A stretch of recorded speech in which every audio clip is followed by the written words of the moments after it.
Civic volunteers depute किए हैं, लेकिन जितनी भी हीनियस क्राइम हो रहे हैं उसमें सिविक वॉलंटियर्स इन्वॉल्व हो रहे हैं। ये रेप में एक सिविक वॉलंटियर अरेस्ट हुआ है, कल भी एक सिविक वॉलंटियर जो पुलिस के साथ रहता है वो शराब पी के घुस गया।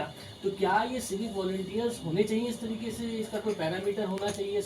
रामदास अठोले, मैं माननीय नरेंद्र मोदी सरकार में सोशल जस्टिस एंड एम्पावरमेंट इस डिपार्टमेंट का मैं MOS हूँ और मेरी party Republican party of India है।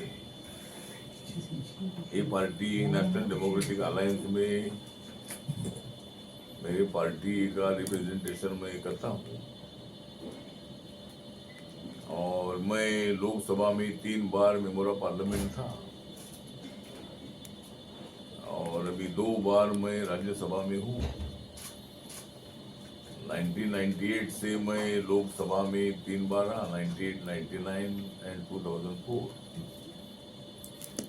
2009 तक मैं मेंबर ऑफ पार्लियामेंट लोकसभा में था, लेकिन 9 की इलेक्शन में मैं शिरडी से हारा था, महाराष्ट्र। मैं महाराष्ट्र से बिलोंग करता हूँ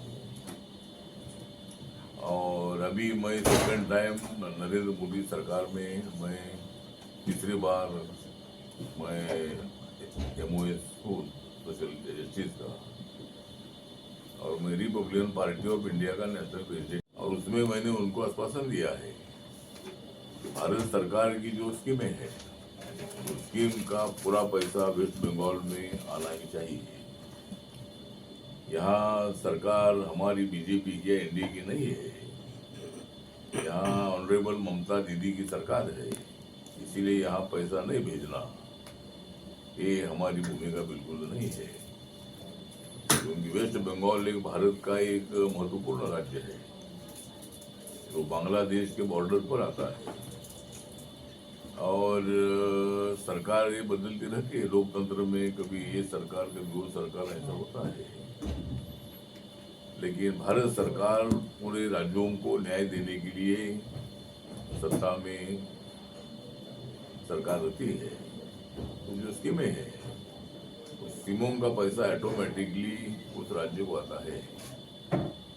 तो मेरा मंत्रालय जो है सोशल जस्टिस मंत्रालय है, शेड्यूल कास्ट, उसके बाद OBC, दिव्यांगजन, सीनियर सिटीजन, ट्रांसजेंडर, अनाथ।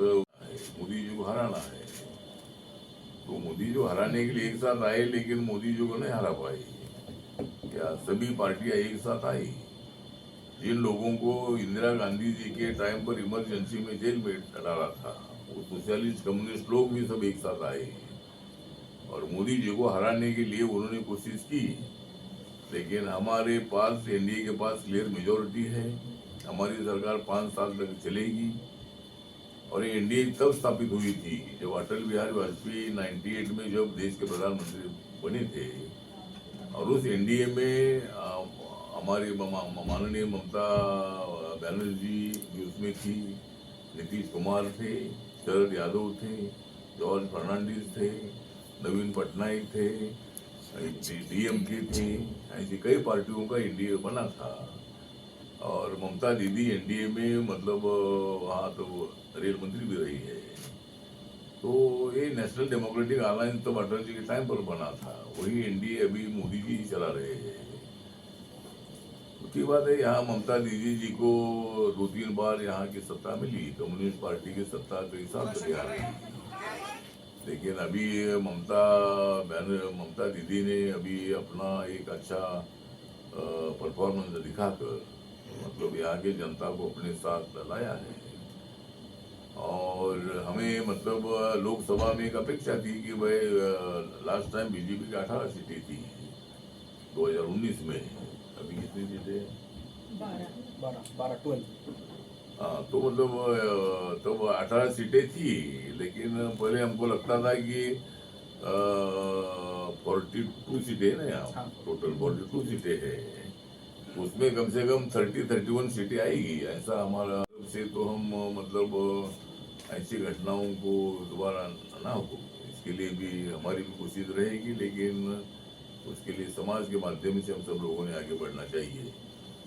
और दूसरा ये है कि अभी बाद में एक जो हमारी सरकार ने जो जनधन योजना शुरू की थी, प्रधानमंत्री जनधन योजना, नई स्कीम है क्या आपके डिपार्टमेंट से?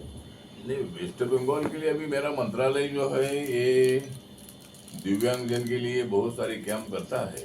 जिस तरह वेस्ट बंगाल में 23 डिस्ट्रिक्ट है, तो वहाँ का जो मेंबर ऑफ पार्लियामेंट होता है उनको उनका सहयोग लेकर वहाँ 2003 मैं आर्जिकर इशू को लेकर पूरे देश भर में आवाज उठाई।